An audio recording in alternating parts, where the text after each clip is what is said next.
Pernahkah mendengar istilah Malacca Dilemma? Ada yang tahu, ada yang tidak tentunya. Oke, nggak apa-apa. Saya akan memulai video ini sesuai dengan janji saya untuk mengingatkan tentang Malacca Dilemma atau Selat Malaka pentingnya bagi Cina. Setelah pemimpin besar Cina Deng Xiaoping menggaungkan reformasi ekonomi Cina, maka Cina menyadari bahwa Cina bergantung pada energi dari luar Cina. Sayangnya, Cina tidak mempunyai cukup cadangan energi nasional, baik itu berupa BBM, batu bara, uranium nuklir yang saat ini dapatnya dari Mongol, dan 85% harus diambil dari luar Cina. Mulailah mereka membangun strategi tentang minyak, gas batu bara, dan sumber energi lain, termasuk uranium. Gas dari Myanmar dan Pakistan ditarik namun tidak bisa dipipakan melalui sisi timur Cina, hanya sebagian barat Cina dan tengah yang saat ini banyak penduduknya. Sebagai catatan, 70% penduduk Cina berlokasi di sisi timur Cina, ke arah utara dan selatan. Semua daerah industri di tepi pantai pelabuhannya sisi timur. Karena itu infrastruktur yang dibangun semua di sisi timur dan semua menyambung wilayah industri. Semuanya jalanan, kereta api, pelabuhan laut, semua di sisi timur adalah untuk penunjang industri dan niaga. Mereka meniru Amerika tahun 40-an dan tahun 60-an,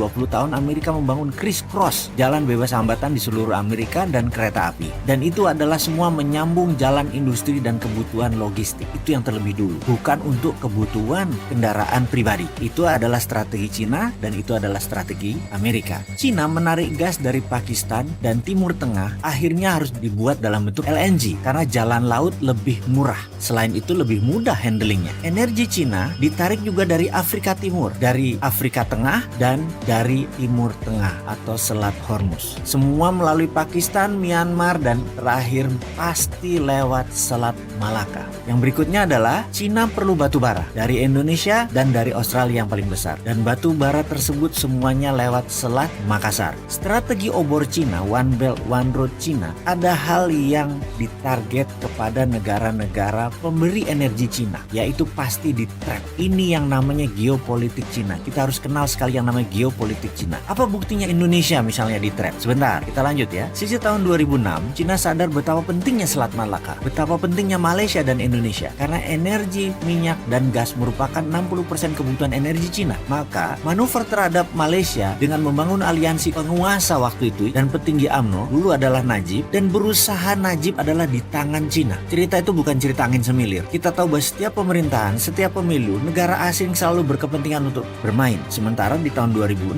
Indonesia itu masih American boy banget. Cina tetap pintar. Dia merangsek perlahan dan Cina dapat batu bara gede-gedean di zaman waktu itu. Oke, sejauh ini kita mulai mendapatkan beberapa buah fakta. Fakta pertama, pentingnya Selat Malaka bagi Cina. Fakta kedua adalah pentingnya batu bara Indonesia untuk Cina. Sekarang kita mengandaikan, kalau Anda adalah Xi Jinping, presiden Cina saat ini, apakah Anda tidak akan mencoba mengendalikan Indonesia dan Malaysia? Jawabannya adalah harus. Sekarang kalau kita jadi Indonesia, apa manfaat yang Indonesia dapat dari Cina saat ini? Rasanya berat sebelah. Cina dapat lebih banyak manfaatnya. Cina dapat Selat Malaka, Cina dapat batu bara, surplus perdagangan Cina lebih besar, kita impor semuanya dari Cina. Secara dagang kita tekor, secara pemanfaatan lahan kita tekor, secara sumber daya alam kita tekor. Belum lagi strategi pinjaman Cina. Bayangkan, kita secara fisik meminjam uang proyek dari Cina. Begitu pinjamannya selesai, proyeknya terdepresiasi bahkan nilainya jadi nol. Jadi apa yang kita dapat? Gak ada dapat apa-apa. Kemudian kita bisa melihat bahwa kalau kita protes ke Cina, mereka tidak boleh lewat Selat Malaka, mereka muter lewat Papua Nugini, itu bisa menambah 7 hari baru kapal dari Selat Hormuz bisa sampai Cina. Ini terlihat naif, terlihat kayak anak kecil. Tutup Selat Malaka, terlihat kayak anak kecil. Bayangin, kalau Selat Malaka ditutup kan bisa lewat Malaysia gitu ya. Nggak apa-apa, silakan. Tapi yang terdalam lautnya tetap aja sisi Indonesia. Atau gini deh, apa yang terjadi kalau Indonesia dan Malaysia kompak menjepit Cina? Nah ini menarik, ada kata-kata kalau Indonesia dan Malaysia kompak. Jadi kalau Anda Cina, jangan bikin Malaysia dan Indonesia kompak, ciptakan konflik terus-menerus dan gampang itu. Lalu ada timbul pertanyaan, jadi konflik itu diciptakan? Jawabannya, ya iyalah. Kalau Anda pernah belajar di Lemhanas, apalagi pernah ikut Sesko TNI Polri, itu pelajaran dasar. Tapi bentar, ada LSM yang sudah diinfiltrasi dengan pemahaman barat bahwa TNI Polri itu pelanggar HAM. Ini sekali lagi, LSM itu dimainkan untuk memperlemah pertahanan dan keamanan nasional. Dan hebatnya lagi, mereka itu orang Indonesia yang nggak sadar bahwa mereka itu pion strategi dari ideological warfare negara asing. Semua demi kepentingan. Disinilah peran pertahanan dan keamanan nasional penting untuk diutamakan sebelum membuat kebijakan nasional. Jangan sampai Kementerian Perdagangan perdagangan yang di depan,